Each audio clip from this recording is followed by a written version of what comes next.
വൈക്കത്തഷ്ടി മഹോത്സവത്തിന്റെ മുന്നോടിയായി നടത്തുന്ന പുള്ളിസന്ധ്യാവേലയ്ക്ക് തുടക്കമായി. വിശേഷാൽ ചടങ്ങുകൾക്ക് ശേഷം രാവിലെ 8-ന് ശ്രീബലിക്കായി വൈക്കത്തപ്പന്റെ തങ്കത്തിടമ്പ് പുറത്തേക്ക് എഴുന്നള്ളിച്ചു. വൈക്കത്തഷ്ടമി മഹോത്സവത്തിന് മുന്നോടിയായാണ് പുള്ളിസന്ധ്യാവേല നടക്കുന്നത്.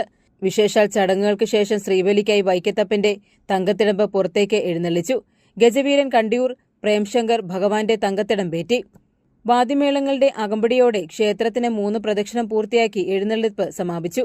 വൈകിട്ട് 8-ന് വിളക്കെഴുന്നള്ളിപ്പ് നടന്നു. 29, 31, 2 തീയതികളിൽ പുള്ളിസന്ധ്യാവേല നടക്കും. 30-ന് വൈക്കത്തഷ്ടമിയുടെ കോപ്പുതൂക്കൽ, കുലവാഴ പുറപ്പാട് എന്നീ ചടങ്ങുകൾ നടക്കും.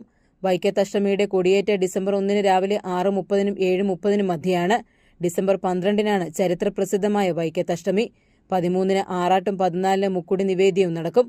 ഉദയനാപുരം സുബ്രഹ്മണ്യ ക്ഷേത്രത്തിൽ നവംബർ 26-നാണ് കൊടിയേറ്റ്. ഡിസംബർ 4-ന് തൃക്കാർത്തികയും 5-ന് ആറാട്ടോടെ ഉത്സവത്തിന് സമാപനമാകും. ACV news, Vaikom.